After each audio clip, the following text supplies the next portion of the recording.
So here's the Fed's dilemma, and it's playing out in real time. So Jay Powell gave, I lost count, 7 or 8 speeches, and he said the same thing every time. He said, inflation is job one. We're on a path to raise interest rates. We're not going to quit until inflation is under control. Now, there's a little wiggle room around that. Their target is 2. They actually look at personal consumption expenditure year over year, core. That's their metric. There are 15 ways to measure inflation, but that's the one they like. But even that is still over close to 5. It's a long way from 2. That's the point. You're trying to get to 2. They're a long way from 2.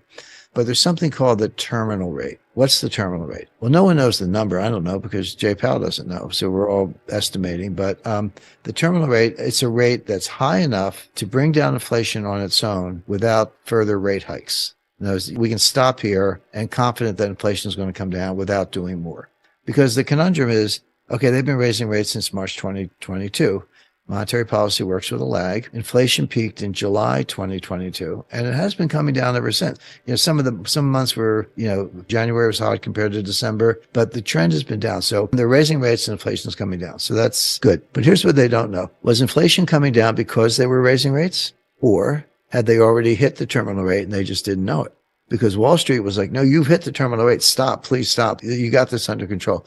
The Fed doesn't believe that. One of the greatest blunders in monetary policy was Paul Volcker in 1980, who had started raising rates in 1979, and inflation was coming down. But then in 1980, we had a very sharp recession that had nothing to do with monetary policy. It wasn't caused by Paul Volcker. Jimmy Carter put a cap on credit card interest, and banks stopped issuing credit cards. So, well, that'll sink the economy. And then so Volcker reacted to that by lowering interest rates 7 percentage points, not 70 basis points, 7 percentage points, because we're in a recession, right? That's what Feds do. The Fed chairs do. But because it was a regulatory blunder, they fixed it and the economy came roaring back. And then inflation really took off, worse than when Volcker got in 79 and early 1980. So Volcker had to take rates to 20% to get inflation under control the second time after cutting them in 1980. And that's called the Volcker mistake or the Volcker blunder. And Volcker himself, I spoke to him, he said, yeah, that was a mistake, that I should have stuck to my program, not worried about the economy and unemployment, but just got inflation under control. But when he threw in the towel prematurely, the inflation went to the moon. Jay Powell doesn't want to be that guy. Jay Powell knows that episode as well as I do. And he doesn't want to be the guy who throws in the towel early and then inflation just goes to the moon and then then he has to take interest rates to 15% or something ridiculous. So Wall Street's saying, you're already there, mission accomplished. Powell's saying, not so fast. They told Volcker that and he cut rates and it was an enormous mistake. So Powell's not going to be that guy. So what is the terminal rate today? I would say 5.5 because we had a lot of hot data, unemployment down, job creation up, retail sales up, not to the moon, but these are the opposite of what Powell is looking for. So he's had no confirmation that inflation is coming down on its own. He's had a lot of data that says inflation may be getting ready to take off again. So you got to say the terminal rate went from 5.25 to 5.5, maybe more. And Powell always said, I don't care if there's a recession. I don't care if there's unemployment, because the long-term costs of inflation are going to be much greater than those short-term problems. We got to suffer through that to get a bigger problem under control. He thinks of inflation. He said this many, many times. Now, along comes Silicon Valley Bank. Okay. And by the way, in addition to raising rates, don't forget QT, quantitative tightening. They were shrinking their balance sheet. It's very hard to estimate the monetary impact of shrinking the balance sheet, but the best estimate is for every $1 trillion you take it down, it's probably equal to a 1 percentage point hike in the Fed funds rate. So the tightening has been more than just taking the Fed funds rate up. You also have to take into account QT.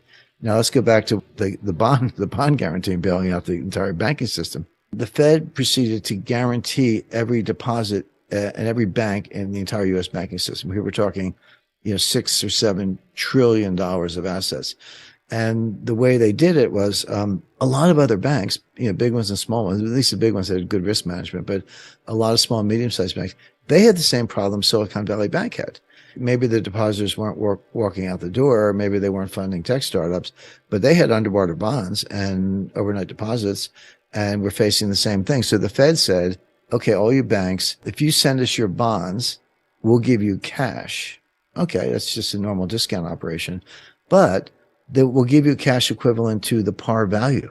So again, remember the market value is like 80 cents on the dollar, but the Fed says we'll give you 100 cents on the dollar. So now you ship your bonds to the Fed. They give you not 100%, which is like low collateral, but they give you 120%. So the banks are shipping in bonds that are worth 80 cents on the dollar. Why wouldn't you do that? I'm like, hey, Fed, if you want to give me a low interest rate bridge loan with 80% down, I'll take all you got. So now the banks are going to do that. And by the way, because it's structured kind of like a repurchase agreement, there's no sale. So they don't have to market to market. If you sold it to a third party, a dealer, you'd have to take the loss. But now they don't have to take the loss. So they're shipping in billions, potentially $1 trillion or more of these bonds.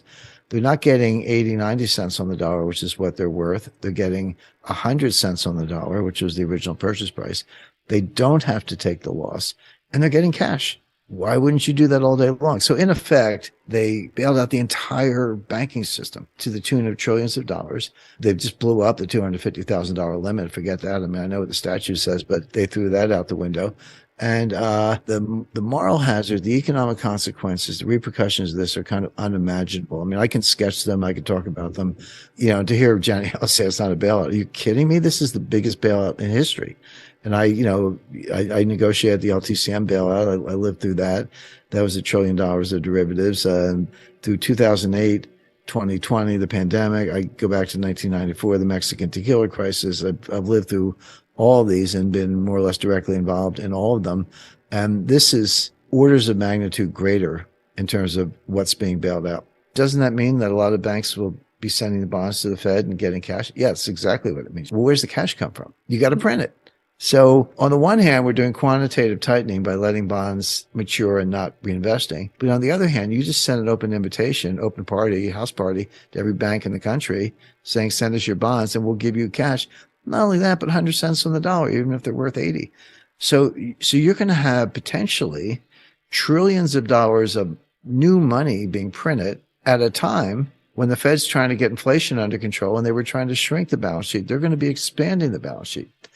So, I mean, there's no way out. There's no good way out of this. You can pause. I don't think they will, but you could pause and not raise rates, right? And implicitly saying we're not going to raise rates for the foreseeable future because we got all these losses in the banks.